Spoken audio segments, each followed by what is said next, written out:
And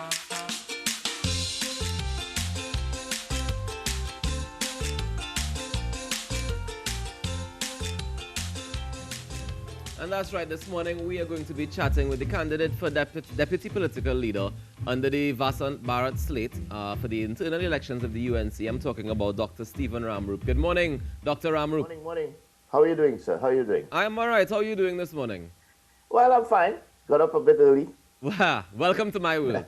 So, as a former head of Accident and Emergency Department and Medical Chief of San Fernando General Hospital, as also the former CEO of the ODPM, why are you choosing now to get into politics, into the political scene properly? Well, I'm 59. What happened is that when I left ODPM in 2017, I applied for every single job that came about for CEO and medical director. And I didn't get through. All my interviews were failures. And then when the elections came about, I went to the San Fernando West constituency. I tried to get some of the people to say, okay, well, let me see what's happening there. I applied for the candidacy there, and I was also rejected. But I stuck to it. I worked with some of the guys there, and I realized there were a lot of weaknesses in the United National Congress. I mean, they had an opportunity to win the elections. The groundswell was good, but unfortunately, a lot of this stuff, the way that they went about it, some of the things like party groups and street captains and the lower down institutions, were not really functioning. I mean, when I went there, I didn't even find a functioning party group to mobilize and say, okay, guys, well, can I do this? And so when I saw this, and then when I saw the type of choices that were made by the leadership, it hurt me. But I mean, it was part of a war, and like a good soldier, I fought the battle. There were many things we saw I couldn't help, but now that it's over, we can't cry over spilt milk, as it were. So we need to kind of get up. And when Mr. Bharat called me, I mean, I live next to Mrs. Kamala Prasad Bisesa. I'm a neighbor. And when Mr. Bharat called me, I said, well, listen, I would love the opportunity. And basically, it's an opportunity. It's an opportunity that I have to enter into politics. And hopefully, if I'm selected, I can make a difference, even if the party is in opposition. Okay. Whilst I was in ODPM, many things that could have been done in communities, like community toolkits for flooding and whatever. I mean, these things exist, and we don't need to be in government to implement them in our communities. All right. I want to talk a little bit about why did you agree to be on Vasant Bharat's slate?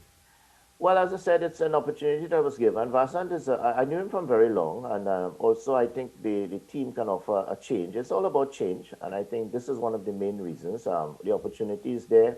Mr. Vasant Bharat is a leader. There are two different persons that are going up, and therefore in an internal election, like any election, you choose a side. And I think that I'm happy with the team. I'm happy with some of the deliberations. All right.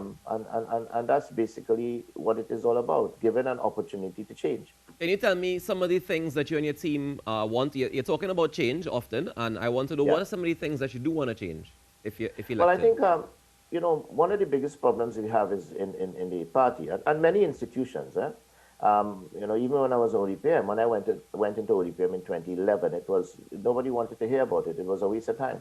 We had a joint select committee there, and when I appeared before the joint select committee, I was literally embarrassed. I didn't even start as yet.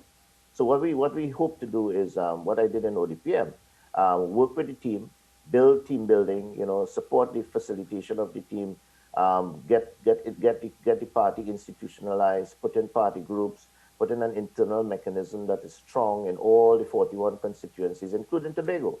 We're a national party.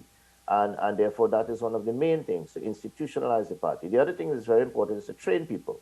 I mean, I do some lectures in UTT, in disaster risk management. We also teach a lot in Rotary. I've been a Rotarian for 34 years.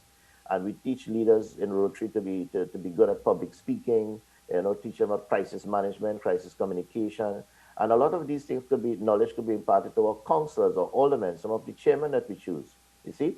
Some of the young people in the party, some of the persons who are looking for jobs, we teach them how to appear for interviews. Now, there are a lot of things that we can do even when we're in opposition. And these are things that we can do without money. It's free. We have the resources. And these are things that the party members should benefit by, even if they're in opposition.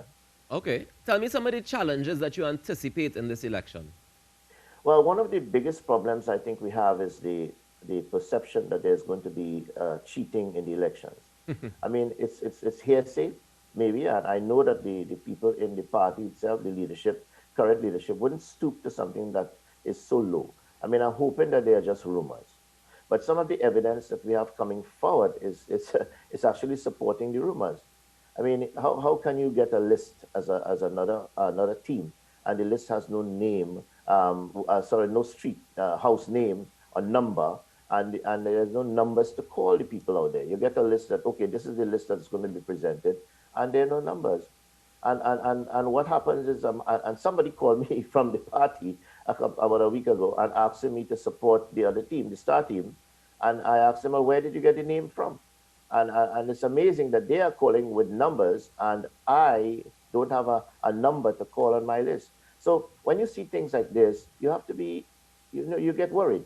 If it were a fair election, we wouldn't have a problem. When we go to some of the homes, the people are saying, doctor, I support you, but you know what? I'm afraid to come out in the open because, they'll victimize me. There's a problem. Some of the counselor friends of mine are saying, doc, I can't support you, because I had to go and sign a paper and do a video because they want me to support the other team. And I said, but wait, hold on. This is craziness. I mean, how could you have a party that is you want to win the general elections and convince the entire country that you don't have these sort of nonsense going on, and you're espousing those values within the party? I mean, how does that look for children? I mean, when you see that, that is cheating. That's bullying.